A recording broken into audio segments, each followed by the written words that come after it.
چاہے تم لڑکی ہو چاہے تم لڑکے ہو، پورے غور و فکر سے اور دل سے اور پوری سننا۔ تمہارے دل میں بھی گلے شکوے ہیں نا کہ کوئی نہیں ہے تمہارا؟ کسے بتاؤں اپنے دل کے راز؟ یہ دنیا میرے ساتھ ایسا کیوں کر رہی ہے؟ یہ لوگ میرے ساتھ ایسا کیوں کر رہے ہیں؟ اور میں خود بھی کچھ کر کیوں نہیں پا رہا؟ آخر میں ایسا کیوں؟ جب انسان دنیا کی زندگی کو ہی سب کچھ سمجھ لیتا ہے نا، تو واللہ ہی وہ اس سٹیج پر چلا جاتا ہے کہ دنیا کی زندگی اسے سمجھ نہیں آتی۔ اینی ہاؤ، تو ایک کام کر، آج رات جب سب سو جائے نا تو چھپکے سے اٹھنا، کسی کو کانوں کان خبر نہیں ہونی چاہیے، اور سب سے الگ تھلگ ہو کر جانماز پکڑ، بچھا اور اس پر کھڑا ہو جا، ہاتھ باندھ، آنکھیں بند کر، امیجن کر کہ تیرا رب تیرے سامنے کھڑا ہے، وہ رب جس کا تو بندہ ہے، اور اسے اپنا سب کچھ مان، اور یہ تصور کر کہ آج میں اپنے رب کو اپنی حالت دکھانے آیا ہوں، آج میں اپنے رب سے اس دنیا کی شکایتیں کرنے آیا ہوں، آج میں اپنے رب سے دل کے راز بیان کرنے آیا ہوں۔ 2 رکعت نفل نماز پڑھ، اور نماز پڑھنے کے بعد جھولی پھیلا دے، ہاتھ اٹھا دے، بچھا دے خود کو، اور دل کی گہرائیوں سے پکار اپنے اس رب کو جو تیرے دل کے حال کو جانتا ہے، جو تب بھی تیرے ساتھ تھا جب دنیا تیرے ساتھ نہیں تھی، جو تب بھی تیرے ساتھ تھا جب دنیا تجھے جانتی نہیں تھی، اور جو آج بھی تیرے ساتھ ہے۔ وہ اکیلا کافی ہے تجھے سنبھالنے کے لیے۔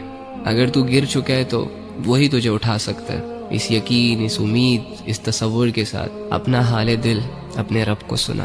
ایک آنسو کا قطرہ نکل آیا نا، یا تیری آنکھیں صرف نم ہو گئی، یا چلو اگر تمہیں صرف اتنا احساس ہو گیا کہ میں اللہ کے سامنے بیٹھا ہوں، میں اللہ ہی سے بات کر رہا ہوں، یقین کر کے اٹھنا کہ تیرا رب تجھ سے راضی ہے۔ اللہ کے سامنے کھڑے وہی ہوتے ہیں جن کو اللہ کی ضرورت ہوتی ہے۔ تو اللہ کے بندو، آپ کے مسئلے کس نے حل کرنے ہیں؟ عاملوں نے؟ کالے جادو والوں نے؟ کس نے کرنے آپ کے مسئلے حل؟ اللہ نے کرنے ہیں نا۔ تو اللہ کہاں ہے؟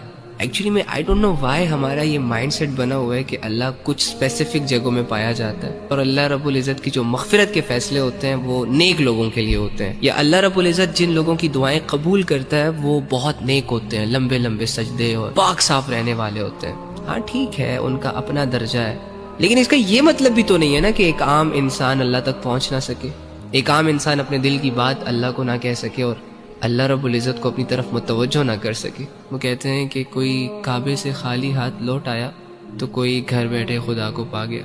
آپ کو نہیں لگتا کہ جو کمزور ہوتے ہیں، جو عام لوگ ہوتے ہیں، جو مظلوم اور فقیر قسم کے لوگ ہوتے ہیں، جو خالی ہاتھ ہوتے ہیں، معاشرے کو زیادہ تر ترس انہی لوگوں پر آتا ہے؟ تو اگر آپ اپنے آپ کو یہ مان بیٹھے ہیں کہ ہم گنہگار ہیں، ہم بدکار ہیں، تو دوسری جانب یہ بھی تو یقین کر سکتے ہیں نا کہ اللہ رب العزت آپ کی طرف زیادہ رجحان کرے گا۔ اللہ کے بندو، اللہ کہہ رہے میں تمہارے شارک کے بھی قریب ہوں۔ اس اللہ سے اپنے مسئلے حل کرواؤ جو اللہ ساری زبانوں کو سمجھتا ہے، جو اللہ دل کے حال کو جانتا ہے۔